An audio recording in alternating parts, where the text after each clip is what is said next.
All right, all right, all right. Okay, I'm going to read them out loud, so listen. Number 1 is D as in dog. 2, B as in boy. 3, C. 4, B. 5, A. 6, B as in boy. 7, D as in dog. We don't need the reactions. 8, A. 9, D as in dog. 10, A. 11, A. 12, D as in dog. 13, D as in dog. 14, B as in boy. 15, C. 16, A. 17, A. 18, D as in dog. 19, C. 20, C. 21, A. 22, B as in boy. 23, A. 24, C. 25, D as in dog. 26, C. 27, C. 28, B as in boy. 29, A. 30, B as in boy. Anything I need to repeat from 1 through 30? Okay, hold off. Here we go. 76 through 90. 76, D as in dog. 77, B as in boy. 78, C. 79, B as in boy. 80, A. 81, D as in dog. 82, D as in dog. 83, C. 84, D as in dog. 85, B as in boy. 86, C. 87, B as in boy. 88, C. 89, A. 90, C. Do we need any repeats? So count the one, Riley. 84 is D. So count the number you got right. I think if you were anywhere 20 or higher, that's probably okay for that one. Okay, again, we're probably shooting for close to 30 on the test if possible. So if you're around 20 on this go around, that's probably okay. Okay, we actually ran out of time in first period, so we're just gonna jump right in. I'm gonna just start from number 1, and then each problem, if it's something that I think is worth looking closer at, we will go through it. If not, I'll just kind of skip through it. But if I skip through something, you're like, wait, Mr. Smith, I want to see that, then we'll stop. Okay. But we're not going to have time to work out every single problem. So go ahead and pull out your tests now.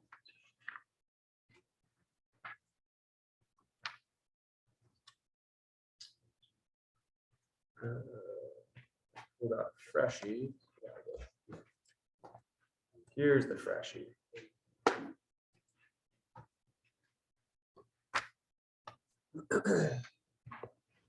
This dot cam is awful.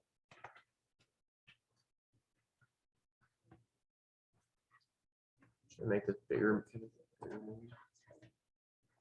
Okay. Number 1, we're not gonna go through that. That was power rule with chain rule. Okay, power rule with chain rule. Number 2 was an integral that yielded the natural log. Maybe the one tricky part here was factoring out a 3 from the bottom. We ended up with the integral of 1 over 3 times x plus 4 dx.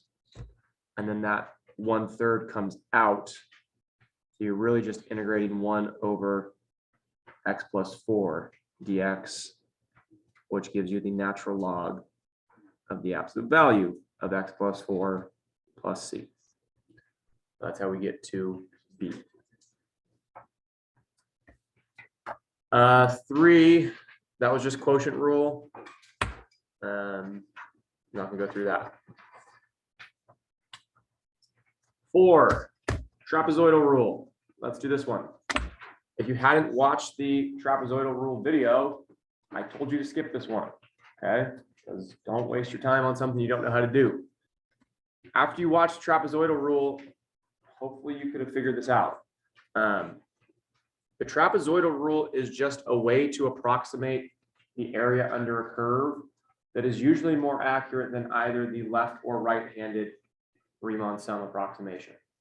And it's literally just using trapezoids as the approximate areas instead of rectangles. And so we want to kind of visualize this. And again, Mr. Saul Khan had a nice example that I linked to. We've got 3 subintervals from 0 to 0.5, from 0.5 to 2, and then from 2 to 3. And we've got function values from like 0 to 60. So we don't actually know what the curve looks like here. We just kind of have assorted points. And on the real deal, you don't need to draw the picture. I'm just doing it here to sort of give you a better picture of what's happening here. On the real deal, just go to the crunching the numbers on the values. But we've got at 0, a value of 20.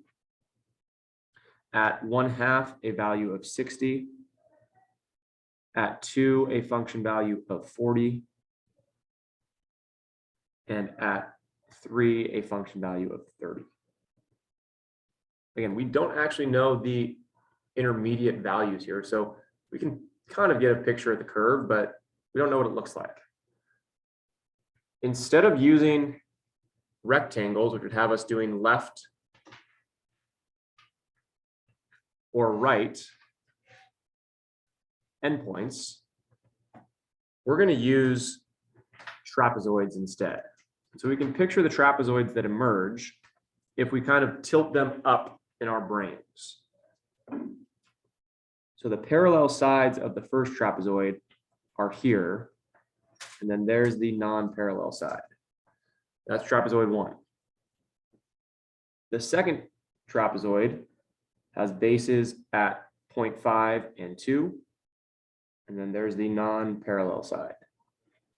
And then the third trapezoid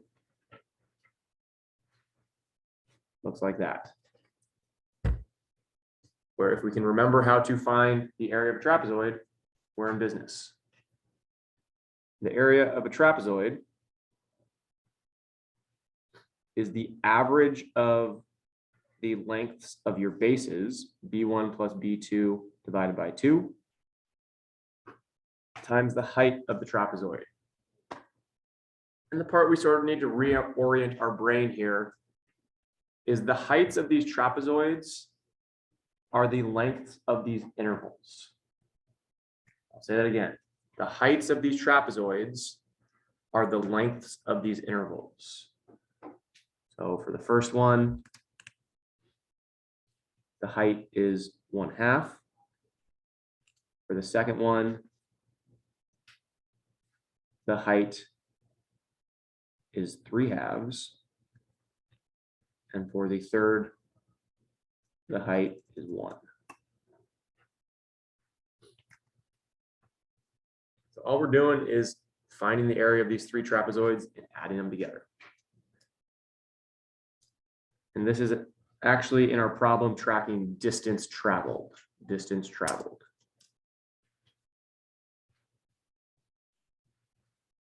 The first trapezoid. The bases are the function values at the endpoints. So the first base is v of 0. Second base is v of 0.5. Divided by 2 times the height. Again, the height is the length of the interval. So the height of our first trapezoid is 1/2. bless you, plus the area of the second trapezoid. The bases for the second trapezoid are V of 0.5 and V of 2. Divided by 2. The height of this second trapezoid, the length of that interval, is 1.5 or 3/2. And the third trapezoid is V of 2 plus V of 3. Those are the bases here. Divided by 2 times the height of 1.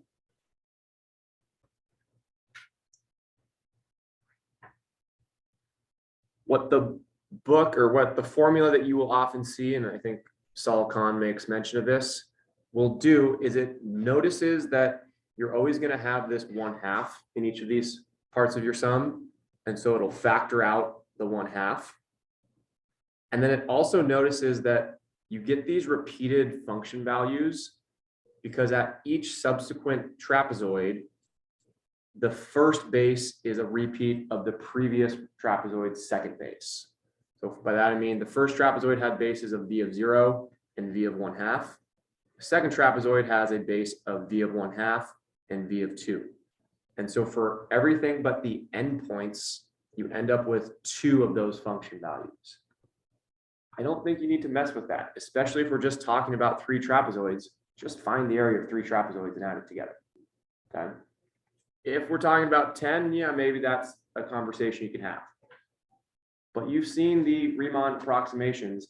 At most, it's like 4. Okay, either rectangles or trapezoids, whatever it is. Keep it simple. So now we're just plugging in function values and seeing what we get. V of 0 is 20.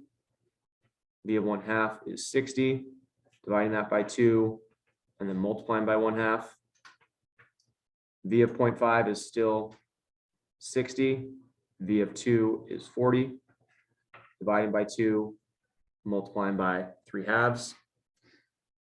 V of 2 is 40.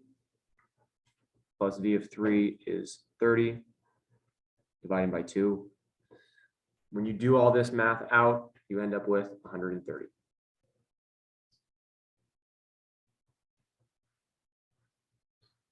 Just a different way to approximate.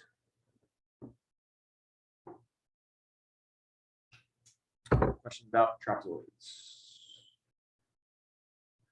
Okay, number 5 was just a chain rule problem, and then showing that you knew a little bit of unit circle stuff. Okay. Chain rule, unit circle. 6, f is the function given by 3x squared minus x cubed, and the average rate of change of f on the closed interval from 1 to 5 is what? Average is going to throw us off because we're so calculus minded, we're searching for instantaneous. We know all about instantaneous. What is an average rate of change talking about? Amy? Yeah, that's one way to put it. But like more specifically, it's, I heard somebody else say it. Yeah, we're looking for a slope. Okay. The mean value is the slope. So you're literally looking for, call it average rate of change is f of 5 minus f of 1 divided by 5 minus 1. I'm not going to evaluate these because you should be able to do that, but we should get negative 50 minus 2 divided by 4.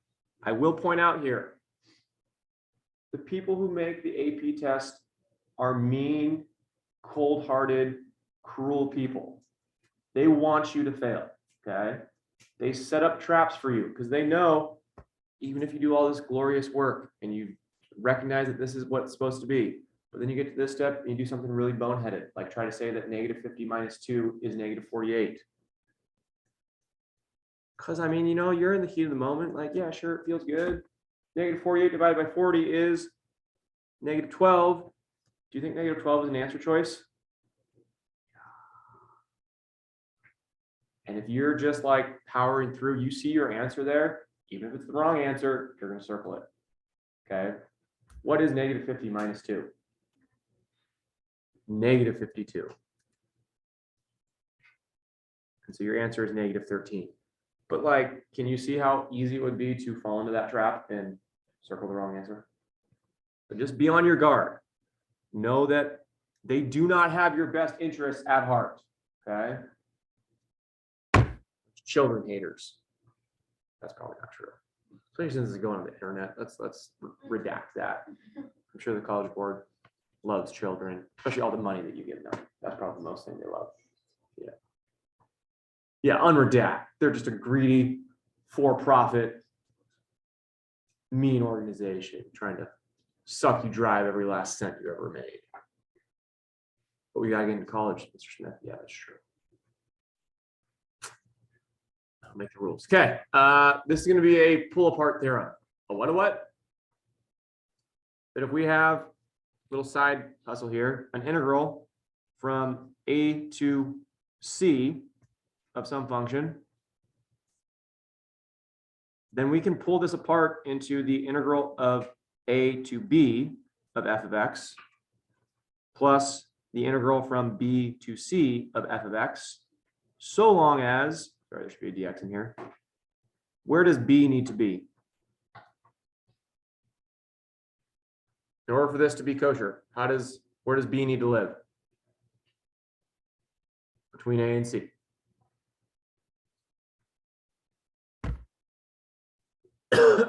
So they're asking us for some integral from negative 10 to 6 of some function g. And they give us pieces of it. So we just need to put the pieces together with a little bit of care taken on one of the pieces. What this is equal to, kind of just looking at the numbers we have, would be the integral from negative 10 to 4 of g of x dx. But what else do we need to finish out this integral? What's the second integral we need to go from? 4 to 6. I'm just fitting together the pieces they gave us. Because we have this integral, we know it's 5.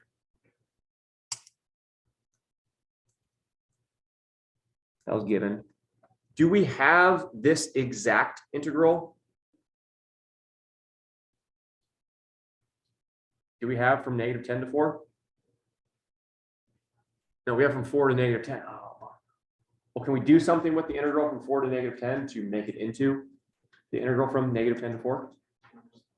Yeah, just make it opposite. Anytime you want to change the order of the limits of your integral, just make it opposite. So this is equal to the opposite of the integral from 4 to negative 10, gx dx. This is something we know. This is negative 3. And so our final answer here is the opposite of negative 3, the opposite of negative 3 plus 5, which I believe comes out to be 8. Good stuff. Moving on. Today is a marathon, but we're also sprinting the marathon. So hope you brought those little gel packets. There's some extra water, yeah, some salt tabs. Yep. Okay. Here we're taking a derivative and then evaluating the derivative when x equals 3 times ln of 4, which should have arrived you at a slope of 4/3. And so your only possible answer is A. So there's a little bit of natural exponential knowledge involved here, but calculus students, ends up.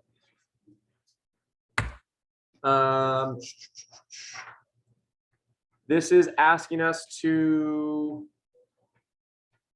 prove that we understand that integrals track change, okay?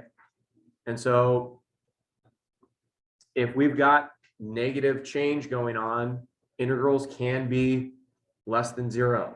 So we're trying to rank the integrals on 3 different intervals, from 0 to 2,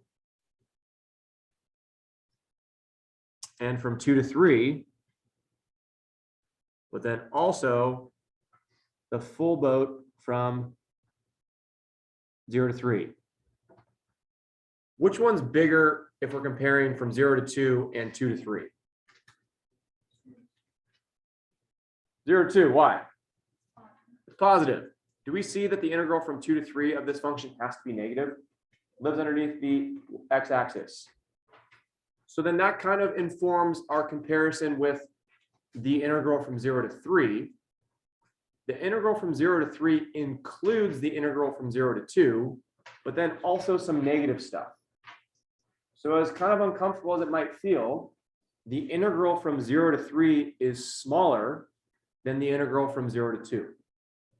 So the order we're looking for is 2 to 3, 0 to 3, 0 to 2. Okay, so 2 to 3 is definitely the smallest. Can't be A, can't be B. Okay, 2 to 3, but I said 2 to 3, 0 to 3. No, it can't be C. 2 to 3, 0 to 3, 0 to 2. That's D. Does that logic make sense? Sprint. 10 was a pretty straightforward U sub. So we're not going to do that. Just if you didn't get it, just write U sub and go try it later. U sub with U equal to x cubed plus 1. 11 we're also not going to do, but pardon me, implicit diff. Again, if you didn't get 11, go look at some implicit diff problems and give it another crack. 12 was almost like mental math, or should have been. They asked for the derivative at a given point. The derivative of 25 minus t squared is negative 2t. At 3, that would be negative 6. 13 we need to talk about. We need to talk about Kevin. So again, on Tuesday, if you haven't watched the slope field video, you should have skipped this one because it's not worth the mental effort and stress of trying to figure out something you don't know how to do. I would even posit, offer, suggest that even if you do know how to do this problem, skip it and save it for the end. As you'll see as we walk through this, even knowing how slope fields work, it's kind of a labor-intensive process to find the correct answer because we're basically just guessing and checking points and then eliminating stuff that doesn't work, which is not like the most efficient process. So I'm going to say this a few times as we get to certain problems. Even if you get to a problem that you recognize and know how to do, if it's in the multiple choice section, you need to do a quick sort of triage moment in your brain of, is this something I can reasonably accomplish in 2 to 3 minutes? Even if I know I can do it eventually, can I do it efficiently and quickly right now? If not, circle it or make a note, do the stuff that's easy and quick first, then go back to the stuff that you know how to do but is going to take a little longer. And then at the end, tackle the stuff if you have time that you just had no idea. Okay, save the stuff. Go solve problems you can solve quickly. So if you still haven't watched the slope field video, the basic idea of a slope field is that it gives us a visual representation of the family of functions that are the solutions to a differential equation. Because one of the ideas of differential equations is you don't just get one solution, you get a whole family of curves. You can just move up and down the y-axis and those will all have the same derivative. So these are all kind of broken up versions of the same curve that have been moved up and down. The way that we're going to attack a slope field problem is that at each given point, an x and y coordinate, if we plug that x and y coordinate into the dy dx equation, we should get a value that reasonably approximates this type of slope we see at that point. So for example, if we plug in the point 2, 2, what type of value should our differential equation give us based on this dashed line? What kind of slope does this dashed line have? Positive, negative, or zero? Positive. So the differential equations, when we plug in a value of 2 for x and 2 for y, the correct one will give us a positive value. Let's, before we attack the actual equations, try that a couple more times. If we plug in a value with a negative x value, but a y value less than 4, what kind of slopes are we seeing? Seeing positive. Something happens after 4 though, because all of these positive slopes, when y becomes greater than 4, becomes negative. And actually at 4, what kind of slope do we see? 0. So that could be actually our first pass through the problems or the answers is there an equation that if we plug in 4 for y doesn't give us 0? Because if we find that one's out. So take a quick pass. If we plug in 4 for y, does a turn into 0? Yeah, 4 minus 4 is 0. For b, they've all got 4 minus y. So this line is not all that helpful because all 4 of our answer choices work for that point. I'd say let's choose something that has at least one negative value because that tends to make things split apart a little bit. So maybe let's do like -2, -2, like a third quadrant point. We okay with that? Mr. Smith, you're calling the shots. Okay, so we're going to test the point -2, -2. For choice A, that gives us x is -2 times 4 minus -2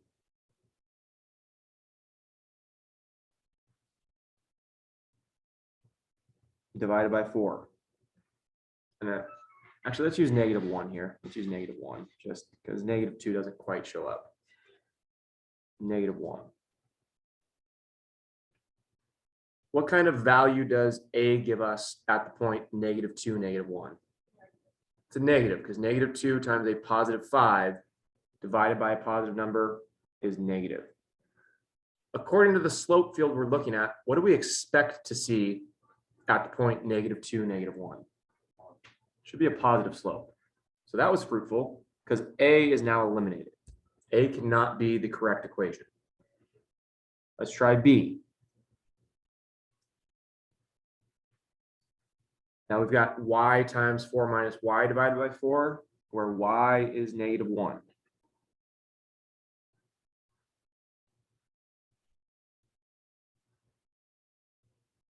This is also good because this is going to be a negative times a positive. What kind of value does B give us? Negative again. B cannot be correct. Ooh, that's a good first point to choose. I already eliminated 2 answers. 50-50 now. Let's try C. We've got -2 for x, -1 for y, times 5, because that's 4 minus -1, divided by 4. Ooh. So -2 times -1 is positive, times a +5 divided by a +4. That's positive. So C is still in the running. Doesn't mean it's right. It means that it's not wrong. We're looking for the wrong answers. For D, y squared times 5 divided by 4, also positive.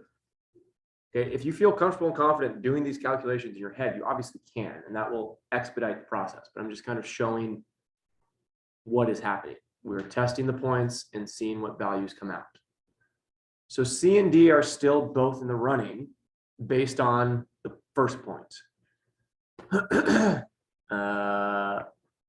Maybe try a fourth quadrant point, because I'm seeing the y squared is going to make all of my negative y values up to a certain point positive, but this xy, let's see what happens. So I'm going to test a fourth quadrant point to -1. But now I'm just testing the remaining points. You don't have to keep testing the ones we've already ruled out. So testing C, we're going to have +2 times -1. 4 minus -1 is still +5. Positive times a negative is a negative. Negative times a positive, still negative. Divided by a positive, that's a negative value. What are we seeing should be at 2, -1? Positive. Looks like C has run its course. So D is the last man standing. Let's just verify. We plug in a -1. Oh, we've already seen this story actually. -1 squared gives us a positive value. D feels good. And but that wasn't the most efficient process. So, but that's how we got to do it. Questions about the slope fields? 14. Yeah, I should probably do 14. Okay. 14 has this magic equation that dy dt is equal to k times y, where k is a constant. If we have a function whose derivative looks like that, what does the function have to look like? Or what kind of function is it? Exponential, but more specifically, natural exponential. Okay. If we have dy dt equal to k times y, that means that our function looks like y equals y naught times e to the kt. That's like magic words on the AP test. Well, for our situation, they give us some more information. They tell us that at time 0, we have 120. And they also tell us at time 0 what the dy dk or dy dt is. Well, this piece of information kind of fleshes out our function a little bit. The function we're looking for looks like 120 times e raised to the kt. So sometimes just knowing a little bit helps out a lot. Because even if we were dead in the water on trying to find k, if we recognize this relationship, what two answer choices can we cross out right away? C and D, those look nothing like they're supposed to. A and B, if that's the end of our knowledge here, then we're basically guessing, but at least we're guessing between 2 and not between 4. Okay. How we get to the correct answer is with this second piece of information that at time equals 0, the rate of change is 24 grams per day, which is another way of saying that dy dt at the time that t is 0 is equal to 24.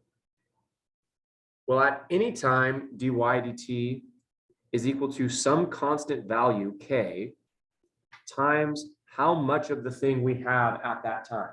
That's what y means. How much do we have at that given time? Do we know how much we have at time equals 0? Do we know how much of the thing we have at time equals 0? 120 grams.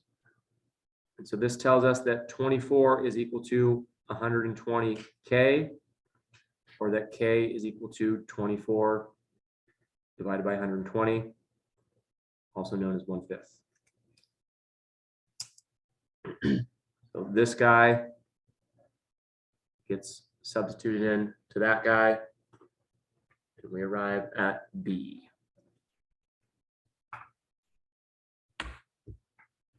But again, highlighting the fact that just this piece of knowledge got you to 50-50 shot. Sometimes it's not about knowing everything, it's about knowing the right amount of stuff. 15 is probably the worst problem on here, and after discussion with Mrs. Rubio, we both think that there is not an actually correct answer, but there is a least correct answer. Yeah, okay. The first problem here is trying to wrap our heads around what do they want, and what do they not want. So they give us two functions in their graphs, and they ask us which of the following statements is false. And these types of problems, they show up all the time, where it's like you gotta like really do some mental gymnastics to figure out what is the right answer they want and what are the wrong answers. So I'll say it again. We're looking for the statement that is false, which means, what do we do if we find a statement that is true? We cross it off. So the true stuff is wrong. And that kind of just goes against our sense of like inner right and wrong, but the true stuff is wrong. If we find a true statement, we cross it out. And so basically what's going to happen here is, even though I'm not convinced that any of these statements is for sure false, there are three that are definitely true. The fourth one is just kind of like, I don't know. The first one that is definitely true is A. The limit of f as we approach 1 is 0. This function wants to be 0 at 1. It's not 0 at 1, it's 2, but the limit is 0 because it wants to be 0. So because A is true, A is wrong. Cross it out. B is also obviously true. The limit of g as x approaches 2 does not exist. As we approach 2, from the left, it wants to be 1. From the right, it wants to be -1. That thing don't exist. So because B is true, B is wrong. C and D get a little wonky, but let's start with D, because D is the thing that is more obviously true. We have this property that says the limit of a product is the product of the limits. We're going to break this into the limit of f of x plus 1 times the limit of g of x. The limit of f of x plus 1 as x approaches 1 is actually just the limit of f of 2, right? Do we see that? It's really just the limit of f of 2. Does that thing exist? Yeah, what is the function at f of 2? -1. That definitely looks like something that exists. What's the limit of g at 1? 1. So this thing appears to be -1, which to me means that exists. It's true. It cannot exist, or it cannot be true. So C is left as the thing that needs to be the right answer, because the other three things are obviously true. But I'm not positive that C is obviously false. There is a way to justify that it is false, but my brain sees this as the limit of f of x as x approaches 1 times the limit of g of x plus 1 as x approaches 1. The limit of f of x as x approaches 1, we just said, is 0. When I see the limit of g of x plus 1, I picture this function shifted over to the left 1. We're kind of on board with that, the transformed version of C. Well, if we translate this function over to the left 1, where does this discontinuity move to? Where are my fingers now? 1. So if they're asking us for the limit of this shifted function at 1, what would we say about that limit? It DNEs.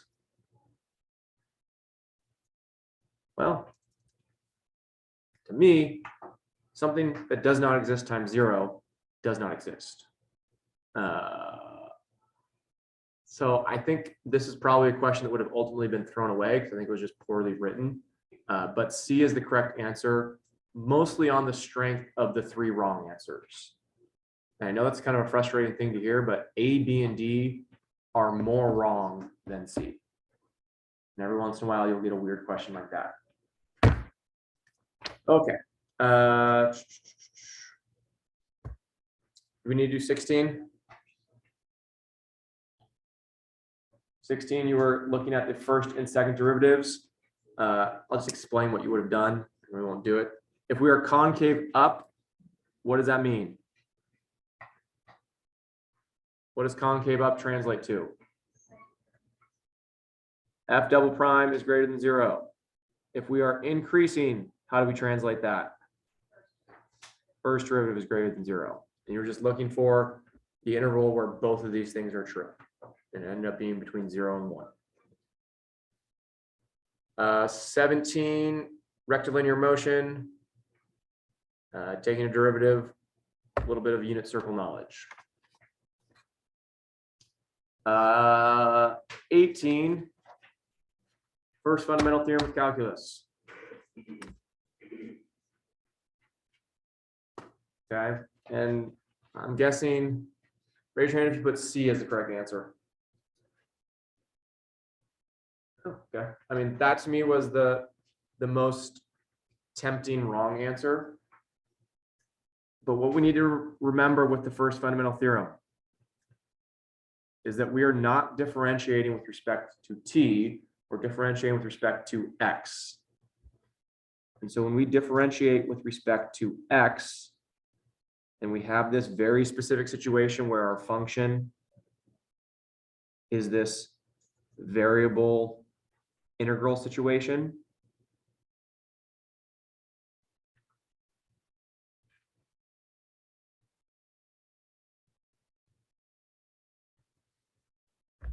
the move for differentiation here is just take x and replace all the t's with x, and that's it. That is how we differentiate this with respect to x.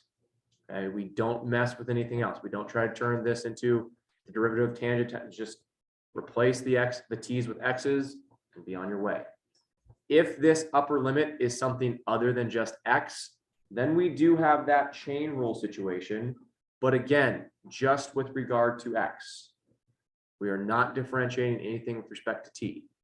And so this is just tangent of 5x, secant of 5x, minus 1. Plug in for t. 19, let's talk about. This would have been at the end of chapter 3. I think it was a section that we skipped. There's a lot of curriculum in calculus, yeah? And we might not have time for every last little detail, but that's why doing these practice tests is good, because it highlights some of the stuff that we didn't get to. But usually that stuff is pretty easy to put a Band-Aid on. This is pretty easy to put a Band-Aid on. It's asking us for an approximation of f of 1.5 for the function 2 times the cosine of x plus 1.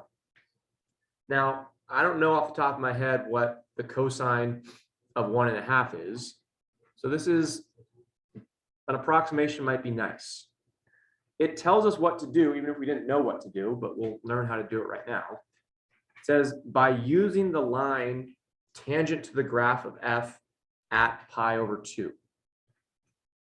So approximate the function value by using the tangent line at pi over 2. Here's why this works. If we've got some curve,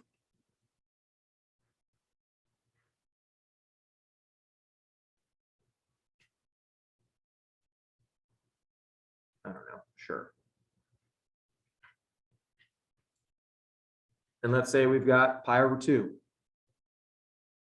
I have no idea what the curve looks like. Probably doesn't look like this. There is a tangent line that hits our curve when x equals pi over 2. It looks something like this. Can we see that at least in the immediate neighborhood of pi over 2, that if we were to take a point on this red tangent line, it would give us a reasonable approximation of the same value on the curve. So like if we chose like 1.5, a little bit smaller than pi over 2.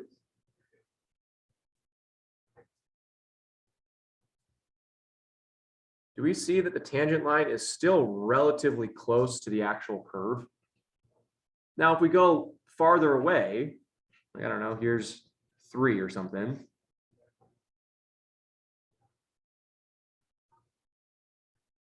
Do we see that this tangent line no longer does such a great job approximating the function values on the blue curve? But as long as we're in the neighborhood, if we know the equation of the tangent line, we can plug values into the tangent line and get a decent approximation for the values on the curve. That's all we're doing. A tangent line approximation means find the equation of the tangent line, plug in the value you're being asked to approximate. So tangent line approximation. Here's your 30-second lesson.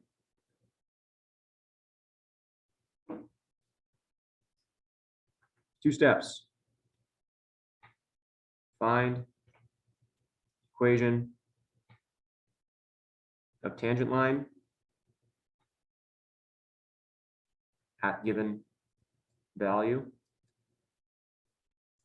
For us, that's pi over 2.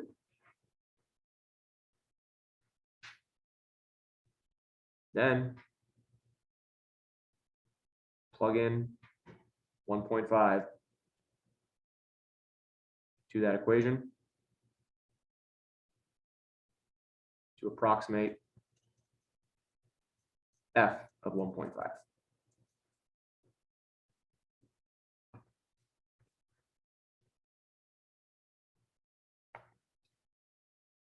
So finding the equation of a line. What do we need for the equation of a line? Slope and a point. We don't need 2 points. We just need one. Well, we did need 2 points before we knew calculus, right? Because 2 points gave us a slope. But how do we find the slope now? Derivative. Okay. So line. Need a point and a slope. Slope's the easy part, maybe. Slope means f prime of pi over 2. Well, before we can do f prime of pi over 2, we should probably figure out what f prime of x is. So the derivative of twice cosine x plus 1 looks like -2 times the sine of x, which means that f prime of, sorry, not f double prime, f single prime of pi over 2 is equal to -2 times the sine of pi over 2. What is the sine of pi over 2? 1. What's 1 times -2? -2. So we got our slope. Now we need our point. Well, if we're tangent to the curve at x equals pi over 2, that means we share that point with the curve. So we can get the point from plugging in pi over 2 to f of x. That'll give us the point we're going to use for the tangent line. We're going to do f of pi over 2. Means 2 times the cosine of pi over 2 plus 1. What's the cosine of pi over 2? 0, so the class with not nearly enough enthusiasm. What's 0 plus 1? 1. So our point that we're using is pi over 2 1. So the equation of our tangent line at that x value, point slope y minus 1 is equal to the slope is -2 times x minus pi over 2.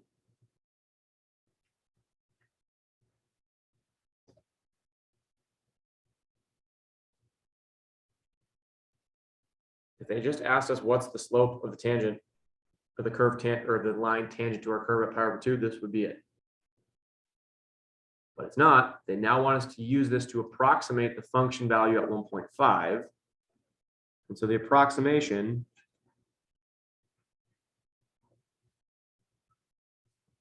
of f of 1.5 can be found by plugging 1.5 in for x to this equation. So y minus 1 is equal to -2 times, I'm going to call it 3/2 because that's going to make our lives a little bit easier. 3/2 minus pi over 2.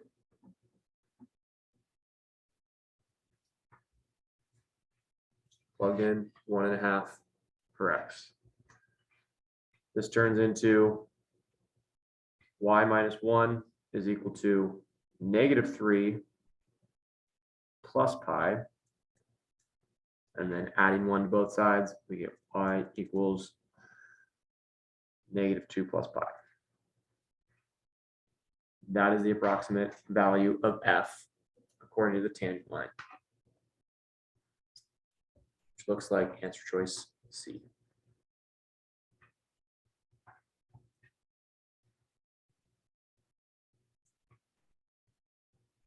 Basically, I took some time explaining that. And I think in the heat of the battle, you could probably get that done in 2 minutes, but it's still you got to work a little bit. Oh, okay. Keep trucking. We're going to try to get as much of the calculator, non-calculator section done before we take a little break, maybe 15 more minutes. Woo. 20. These keep showing up. The absolute value rational functions. We got to know how to break these into piecewise. Okay. This is going to be piecewise.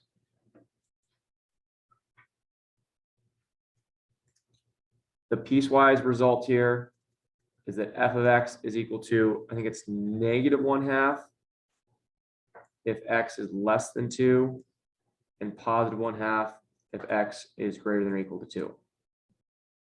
So we're looking for the thing that is true here. Does the limit exist in this function at 2? This is that crazy graph that we saw earlier, that it's like, there's -1/2, there's +1/2, there's 2. Does the limit exist at 2? Heck no. Cross that out. It's discontinuous. Is it a removable discontinuity? Is it just like a little hole in our function? No, it is much more tragic than that. Is it a discontinuity due to a vertical asymptote? No. This is a jump discontinuity. It jumps from one value to the next. That's C.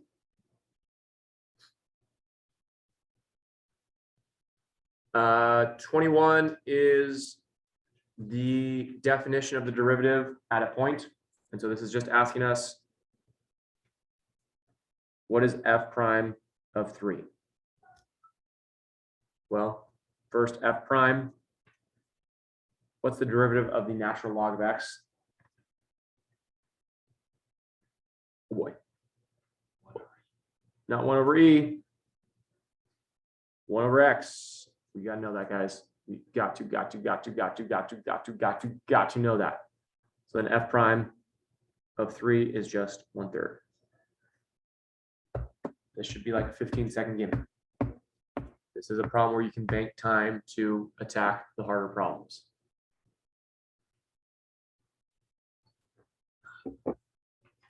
22. We're going to skip 22 for now. It's just separation of variables.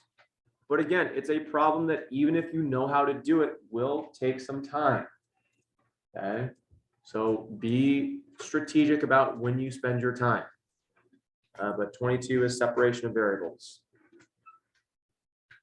So if you were totally clueless, go look up separation of variables.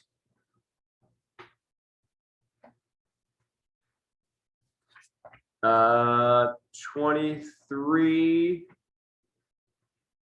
I'm going to go ahead and say that we can answer this question without drawing a picture. Okay. As long as we do a careful read of the problem and understand what they're asking. And we probably will end up drawing the picture just to illustrate, but the region enclosed by the graphs of y equals x squared and y equals 2 to the x is the base of a solid. For each solid, each cross section, okay, so we're talking about a cross-sectional solid. Each cross section perpendicular to the y-axis. Perpendicular to the y-axis is a rectangle whose height is 3 times its base in the xy plane. Which of the following gives the volume of the solid? The perpendicular to the y-axis is the key to this problem. Okay, so I guess I will draw this, but just a very rough picture. We've got a parabola. We've got a line. That's the base of our solid. The cross sections are perpendicular to the y-axis.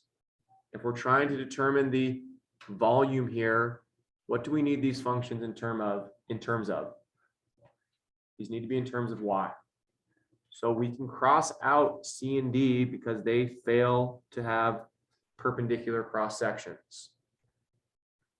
Again, sometimes a little bit of knowledge gets you most of the way there, and then you're rocking and rolling with a coin flip.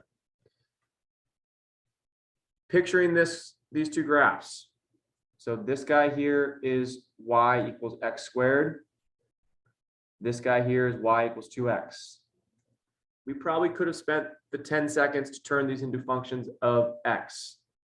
If y is equal to x squared, what is x equal to? Square root of y. If y is equal to 2x, what is x equal to? Y over 2. Which one is on top? Square root of y. So for the base of each of these rectangles, the base will be the difference between the function value here and the function value here. Again, that's also maybe like something we could have known without knowing. It's almost always with these volume problems, we're looking at a difference of function values. So this plus sign in here should have thrown us off. A has to be the answer here. Okay. We're taking the difference of those function values to get the bases, and then we're turning them into squares and multiplying by 3. Okay. Average value. Yeah, we should probably talk about that. Do we need to talk about 24? Or do we all crush 24? No, we don't need to talk, or yes, we do need to talk. Okay. Average value is equal to the integral from a to b of f of x dx divided by the length of your interval, b minus a.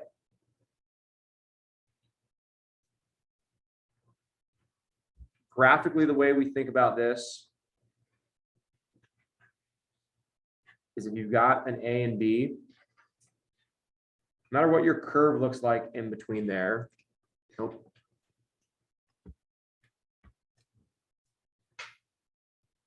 You've obviously got a integral value that's the area under the curve. But there is on this curve some average value It'd probably be a little higher than that, whatever. Where if you took the average value as the height of some rectangle, the area of that rectangle whose height was the average value and whose base is the length of the interval will match the actual area of that interval, or the actual value there. Okay. So for our purposes, they're going to give us an integral on a given interval, and then also the average value on that interval. And so we can use that and rearrange this relationship to find the value of that integral. Because another way of saying that the average value is equal to the integral divided by the length of the interval is what I just said here with the picture, that the integral, in this case, from -2 to 4 of f of x dx, I'm just rearranging this equation and plugging in our values, is equal to the average value times b minus a, which is 4 minus -2. So the value of this integral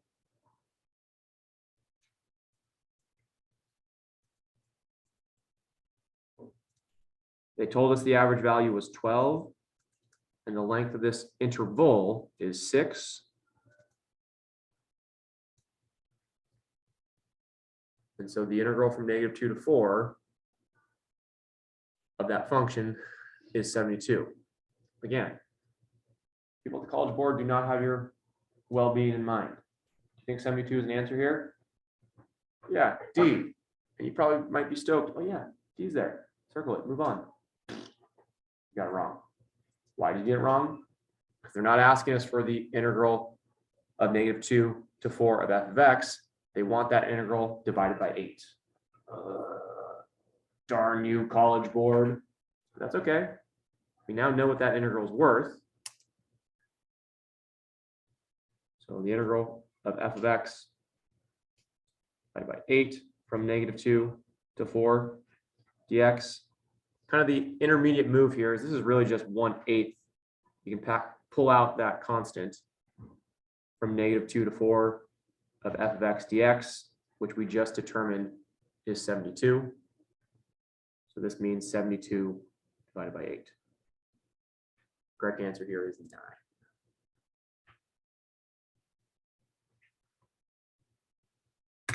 So fun.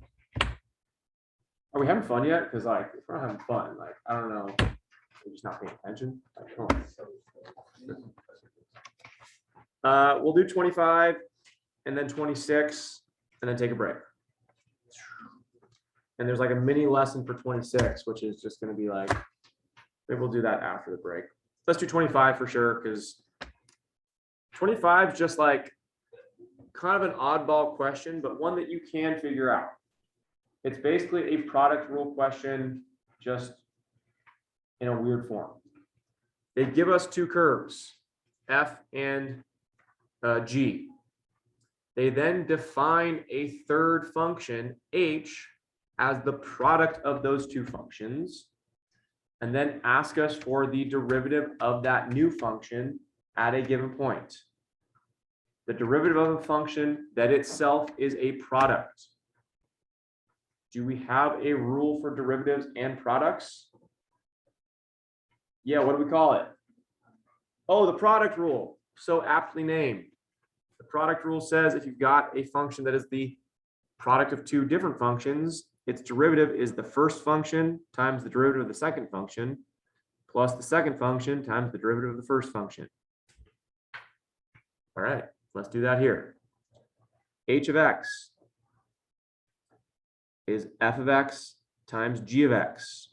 So before we worry about h prime of 2, let's just worry about h prime of x. Product rule. The first thing is f of x. The second thing is, or the derivative of the second thing is g prime of x. Plus the second thing, g of x, times the derivative of the first thing, f prime of x. This is literally just stating the product rule for this particular case. It's just, this is literally the product rule. Here's the very general form that I kind of have plastered in my brain.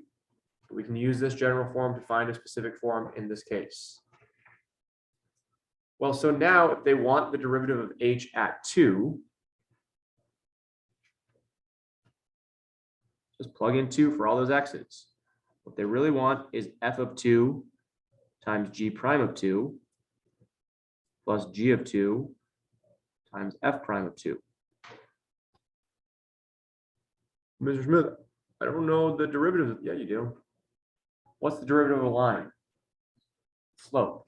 Okay. The function values will just pull straight off the graph, and so too with the derivatives. The derivative of f and g doesn't matter where we are. It's the same because it's a line. So f of 2 is the function value on f at 2. Here's 2. That looks like 3 to me. And I got bad eyes. G prime of 2. Again, it doesn't matter where we go on G. It has a constant rate of change. What is the rate of change for G? -2. It's the slope of that line. The function value of G at 2 looks like 1 to me. And then the derivative of f, again, is constant. I'm seeing 1/2, up 1 over 2. And so h prime of 2 is -6 plus 1/2, which comes out to be -11 halves. I have 11:17. At 11:23, we will recommence this marathon. Somebody needs to remind me in 6 minutes to restart the recording. Let's talk about 26 and our good friend that we haven't met yet, L'Hopital. Who? I'm not even going to try to spell his name because there's like weird H's and S's in there, and just it's a weird ass French name. It's L'Hopital. Okay. Here is what L'Hopital says. Well, first of all, before we get to L'Hopital, anytime we have a limit, what does our first strategy need to be? P&P, baby, P&P, plug and play. So if we see this limit out in the wild, we're going to plug in infinity and see where it gets us. Maybe something good happens. But since the AP College Board people don't love you, is something good going to happen here? No. But let's try it anyway. We're going to get the natural log of e to the 3 times infinity, whoa, plus infinity divided by infinity. There's a whole lot of infinities up in here. The natural log of something raised to the infinite power plus an infinite power, that kind of feels like infinity up top to me. And the bottom is obviously infinity. What do we call it when we end up with a limit that has infinity on top of infinity? We want it to be 1. That would be nice, but it's not 1. It is indeterminate. What is the other indeterminate case? 0 over 0. Okay, so if we plug and play and end up with infinity over infinity or 0 over 0, it means we've got more work to do. And the work that we've used before is some of those tricks to like divide by the highest degree of x to see if we can kind of smooth things out. But there's really an not overwhelming, just a trick that works every time. And it's called L'Hopital's rule. Why didn't we teach you this the first time through? Well, because you'll see in a minute, to do L'Hopital, you need to do derivatives. And you probably don't remember this, but when we were learning limits for the first time, it was before we knew derivatives. Okay, so it's kind of a weird quirk in the pacing here that we hold off on showing you this, well, until right now. So here's what this means, or here's what L'Hopital says. Can we try to spell it? Yeah, it's worth it. There's like an apostrophe. I don't even know. Low. There we go. It's low, and there's a weird arrow thing over the O. L'Hopital's rule.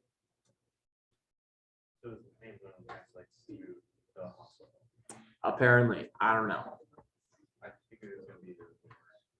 Okay. Here's what it says. If we have the limit of some quotient of two functions, f of x and g of x, and we get an indeterminate form, either 0 over 0 or infinity over infinity, the value of this limit will be the same as the value of the limit as x approaches a of the quotient of these derivatives, f prime of x and g prime of x. Oh, whoa, pen got out of control there. So L'Hopital's rule is basically, if you get an indeterminate form, just start taking derivatives. Eventually, you'll get to something that will evaluate, and that will be the value of your derivative. Please be clear here. We are not talking about c over 0. If we end up with a constant over 0, that's going to be positive infinity or negative infinity. Those are fine. This is only with 0 over 0 or infinity over infinity. So here's the move we do. And like, this is a real sticky L'Hopital. I think we end up doing 3 iterations because this continues to work. If you do it once and you get an indeterminate form again, you do it again until you get to a form that's not indeterminate. Woof. So let's start round 1. We're going to take the derivative of the top and the derivative of the bottom and find its limit. The limit as x approaches infinity of, what's the derivative of the natural log? 1 over whatever's in there, e to the 3x plus x. But then we also need to differentiate the thing that's in there. So the derivative of e to the 3x plus x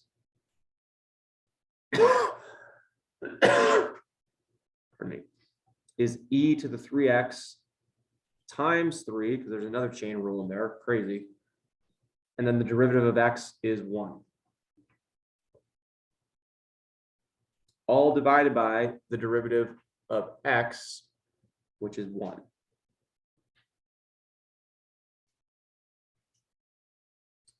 Well, there's some weird double fraction stuff going on. This part will move to the top of this fraction, and then this 1 kind of just go away. And so this turns into the limit as x approaches infinity of 3 times e to the 3x plus 1 divided by e to the 3x plus x. Everybody see how I got from here to here? I just kind of smushed that down. Well, once we've done the derivative, we can try to plug and play again. And if it turns into a value, that is the limit. I think we can kind of just see here though, if you plug infinity into each of these x values, are we going to get anything good? What's 3 to the x, or 3 times e raised to the 3 to the infinite power? That's infinity. And down below, e to the 3 times infinity plus infinity, that still feels pretty infinity EE to me. So what do we do?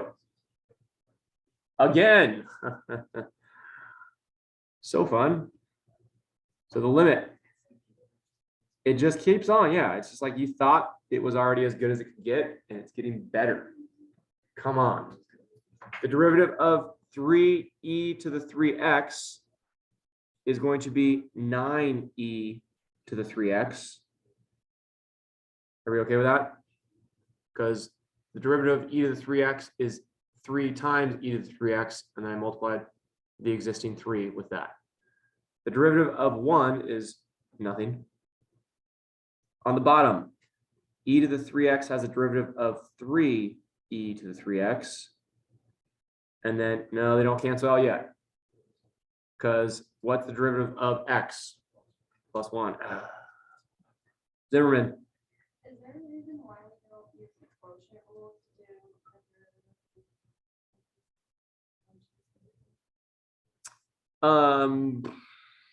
I mean, I suppose you could, but I don't know if that would necessarily be. I just mean like on the first time we did it, you don't have to do the quotient rule since it's like one constant over another. No. So we're treating these separately. We're not doing the derivative of this whole thing. L'Hopital's rule says take the derivative of the top function and the derivative of this, yeah, treat them as 2 different functions. Good question. Okay, this is still going to go indeterminate on us because 9e raised to the 3x is still infinity. 3e raised to the 3x plus 1, that's still infinity. But I promise we're about to get there. We get to do it one more time. Oh, joy. Now we're going to have the limit as x goes to infinity. The derivative of 9e to the 3x is 27e to the 3x.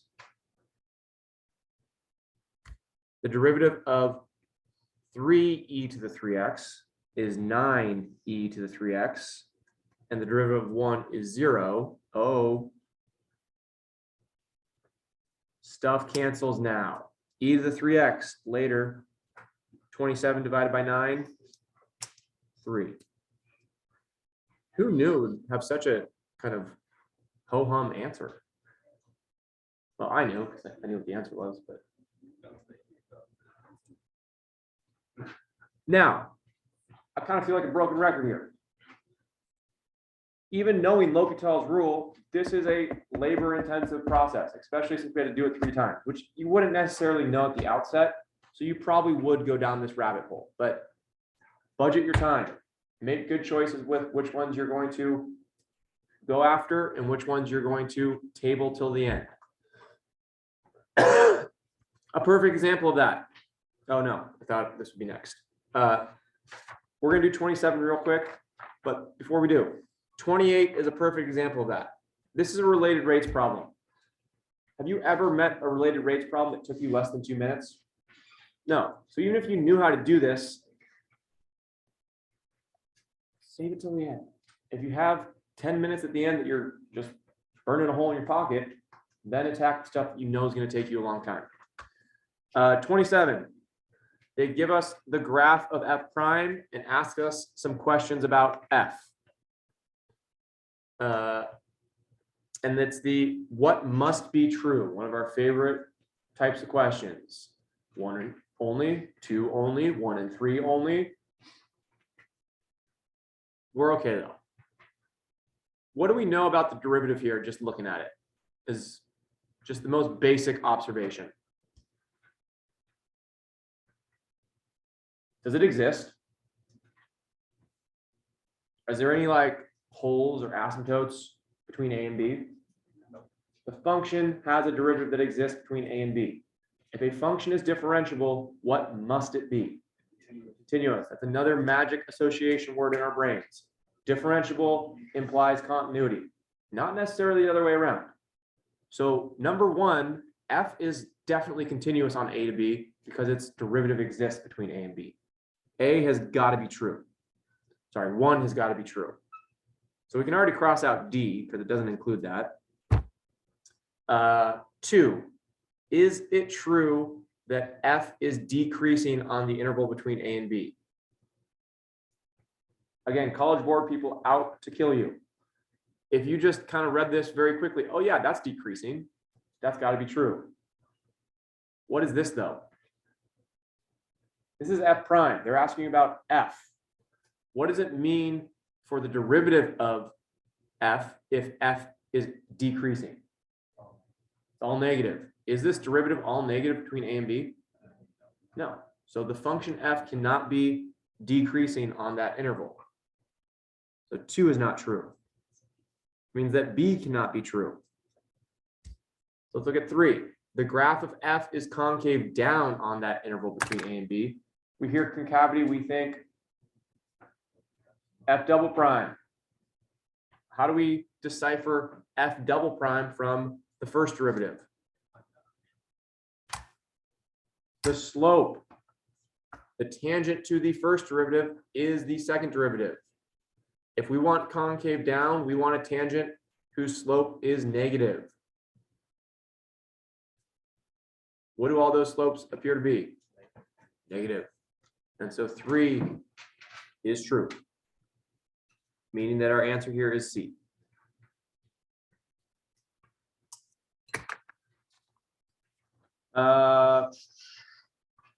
Again, we're going to skip 28. It's just related rates. And it's, if we have time later, if you really want to see it, we can do it. 29, we're looking for exactly one horizontal asymptote and no vertical asymptotes. So let's use the no vertical asymptotes to cross some stuff out. Where do vertical asymptotes show up? In the denominator, specifically when? If the denominator is equal to 0. So VA means denominator equals 0. Is x squared plus 1 ever going to be equal to 0? Okay, so that actually will have no vertical asymptote. That's okay. Can x cubed plus 1 equal 0? Certainly. So there is a vertical asymptote on B, which means it's not the one we're looking for. How about e to the x minus 1? Can that be 0? Sure can, when e to the x equals 1. Can e to the x plus 1 equal 0? Why not? What will never equal 0, negative? E to the x is always positive, and if we're adding something to that, that's always positive. So A and B are both no vertical asymptotes, so those could be the answers. So we're looking for between A and D, which one of those has exactly one horizontal asymptote? What kind of limit do we need to look at to determine horizontal asymptotes? The cool kind? They're asking about end behavior. Okay. So what tells us about end behavior? Infinity. As x gets really big or x gets really small. We are specifically looking for which one of these two remaining choices behaves the same way as x gets really, really big and x gets really, really small. That's what it means to have exactly one horizontal asymptote. So what we're looking at is actually 4 limits, but we'll write it as 2. We first want to determine what the limit for both positive and negative infinity for 1 over x squared plus 1. Can we see that whether we plug in a positive or negative infinity in for x, it's going to turn into a positive infinity because we're squaring it. So in both cases, this turns into 1 over infinity squared, whatever that means, plus 1. What's infinity squared plus 1? Infinity. And what's 1 divided by infinity? That's 0. So whether x is increasing without bound towards positive infinity or x is decreasing without bound towards negative infinity, the function is approaching 0. This is the winner because this has exactly one horizontal asymptote. So we could just circle this and be done. But if we wanted to satisfy ourselves that this does not have one horizontal asymptote, we can do that. Here, we're again looking at the limit as x increases and decreases without bound, but now on e to the x plus 1. Here, we do not have the assurance that positive and negative infinity are the same. So we're going to break this into two. With positive infinity, we end up with 1 over e to the infinite power plus 1. What do we think e to the infinity plus 1 is equal to? Infinity. And what's 1 over infinity? 0. If we approach negative infinity, if x decreases without bound, we'll then have 1 over e to the negative infinity plus 1. What does e to a negative power actually mean? It means 1 over e to the positive version of that power. Well, what's 1 over infinity? 0. So in the negative direction, the function actually approaches 1. So there are two horizontal asymptotes on this function. As x gets really big, it approaches 0. As x gets really small, it approaches 1. This fails to meet the criteria of having exactly one horizontal asymptote. Okay, 30 was just evaluating Riemann sum. They gave you what the sum was. You just had to simplify. We need to get into the calculator section because we're 20 minutes to go. I'm just going to jump around here and get the ones that I think need to be shown. Continuing the theme that the AP College Board does not care for your well-being. There's just like probably half of the questions in here, at least, that a graphing calculator is of zero use to you, okay? And it's in the graphing calculator section. Why? Because they don't care about you, okay? And to throw you off the scent, and this is important, to throw you off the scent of the questions where you absolutely positively do need a graphing calculator. They like throw you the ones that you don't need, so you're like kind of off your game, like, oh, maybe I can figure. So identifying when the graphing calculator will help you is crucially important. 76, you don't need the graphing calculator. 77, you absolutely do need the graphing calculator. And what 76 uses is this like fundamentally important idea in calculus, so fundamental in fact they call it the fundamental theorem of calculus, that a definite integral tracks the overall change of a quantity. And the way that we represent that in a formula is that if you have a definite integral of some function, let's call it f, this matches the change in function values of some function, sorry, it should be an a, some function big F, so long as the relationship between big F and little f is that little f is the derivative of big F. If we track the instantaneous changes over an interval, that needs to equal the overall change. So for this problem, it's just a direct application of this fact. We're told that big H is an antiderivative of this truly awful rational function. Okay. We're also told that H has a function value of pi at 5, and then asked to decipher what is H of 2. Let's just fit the pattern here. What this really means is that the integral between 2 and 5 of x cubed plus the sine of x over x squared plus 2, first fundamental theorem of calculus says that this must be equal to h of 5 minus h of 2. The accumulation of the instantaneous changes of h between 2 and 5 need to match the actual change between 5 and 2 on h. Well, they want this part. We know this part. We have a very nice piece of technology that can tell us this part. And so h of 2 is equal to pi minus the definite integral from 2 to 5 of x cubed plus the sine of x over x squared plus 2. This is where you 100% absolutely positively run to your graphing calculator, plug this in.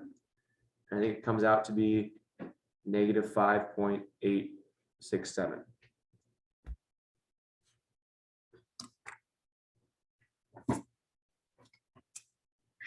Uh-oh.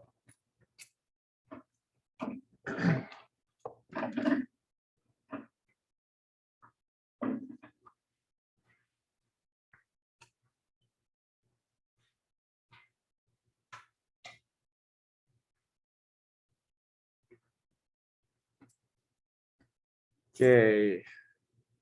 Next, 80.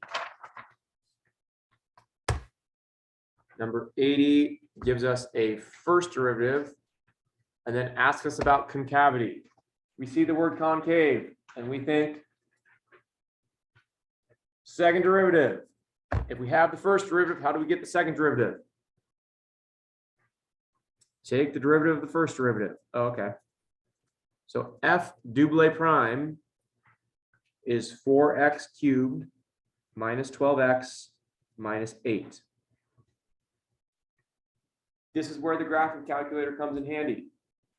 If we're looking for concave up, what portions of f double prime are we looking for? Where it is what? Where it is positive, where it lives above the x-axis. Well, rather than trying to figure this out by hand, go to your TI-80 whatever and say, hey, Mr. Technology, give me the graph of 4x cubed minus 12x minus 8.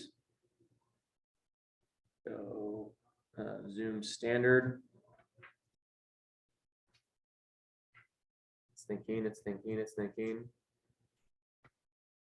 We see that? It looks like it comes and just touches the x-axis at -1. It doesn't actually cross.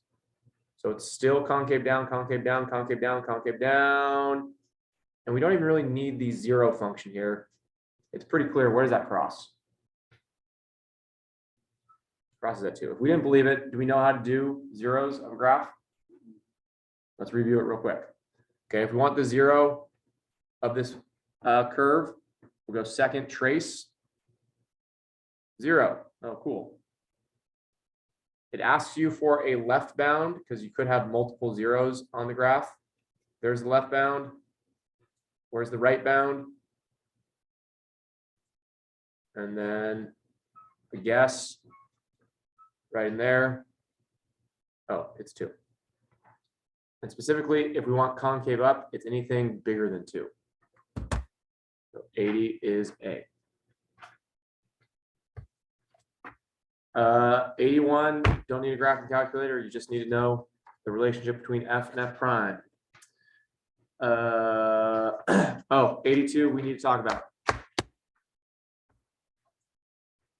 So the particle travels along a straight line with velocity v of t equals 3 times e raised to the negative t halves times sine of 2t meters per second. What is the total distance in meters traveled by the particle during the time interval between 0 and 2 seconds? If we have velocity and they're asking us for distance, what does that mean we need to do? Integrate, okay? The accumulation of the changes in position tell us the overall change in position. And so if your brain went to the integral from 0 to 2 of 3 times e to the negative t divided by 2 times sine of 2t dt, good on you. That's exactly where your brain should have gone. If we know the velocity, we can get the distance by doing the integral. But if you did this, you got the wrong answer. Why does this not give you the correct answer? So in the very basic example that we used to introduce the idea of accumulated rate of change, when Mr. Smith drove to Arizona, and we tracked my instantaneous speed as I went, and it added up to the 300 miles that I traveled, this would have worked fine. What is the hiccup we run into with rectilinear motion? Did I ever turn around on my way to Arizona? My velocity was always positive. It's the idea that velocity is a signed measure, that this particle could turn around.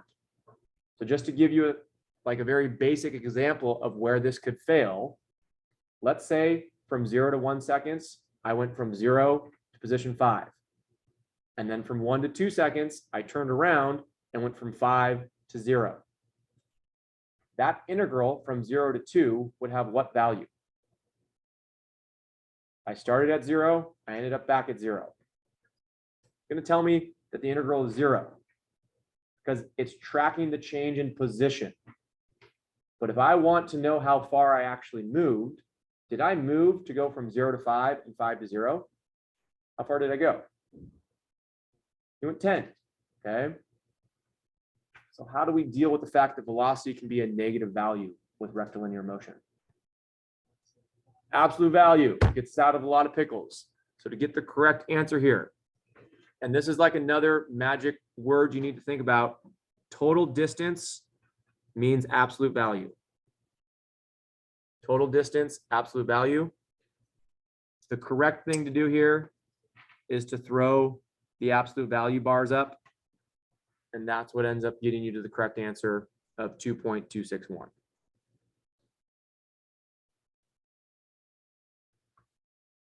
Whew.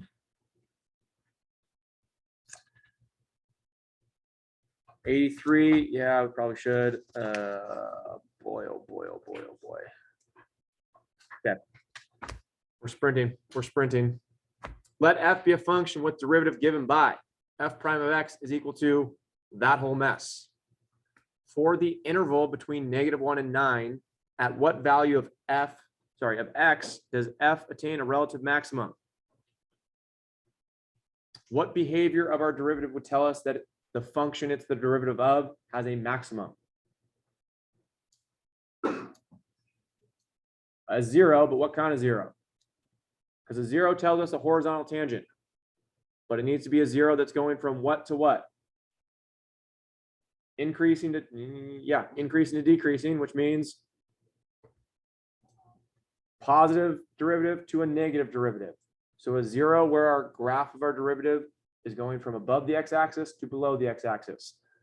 What does the graph of this thing look like? For those watching on YouTube right now, I'm waving my calculator at the class right now. Use your stinking calculator, okay? Thank you, calculator. Y equals, we'll do x cubed. This will probably be the last one because I'm running out of steam. You guys are probably out of steam. And, diminishing returns after a certain point. 8x squared plus 3. Diviso the square root of x cubed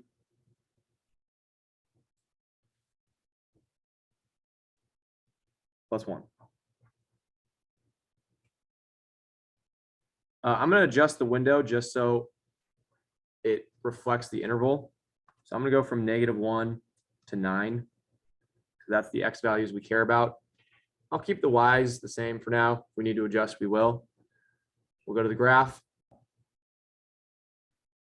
Ooh. I feel like I screwed this up. What did I do wrong? I'm still thinking.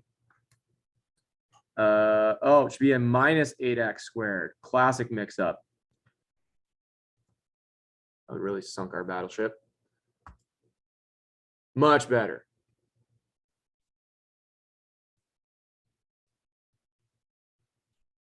So this is the graph of the derivative. The location where we will have a relative maximum occurs when we go from a positive derivative, increasing function, to a negative derivative, decreasing. Looks like it's right there. Now, yes, you can use the 0 function I just showed you, but let's just look at the possible answers. Is the answer -0.59? No, it's like between 0 and 1. Is it 0? Could it be 0.638? Looks pretty close, but let's look at D. Could it be 7.9? No. So you don't even need to do that if you have eyeballs and know what 0 and 1 look like. So C is the correct answer. Are we okay if we call that a day? Okay, on Monday, we will go over any questions from your homework. Wait, 30 more seconds. If you haven't already, you need to find time in the next 3 days to take the practice test in 2 sittings, one for the multiple choice, one for the FRQ. And then if possible, score it, but we'll probably have time on Monday where you can score it as well. All right. Smurfies, hope that was okay for you.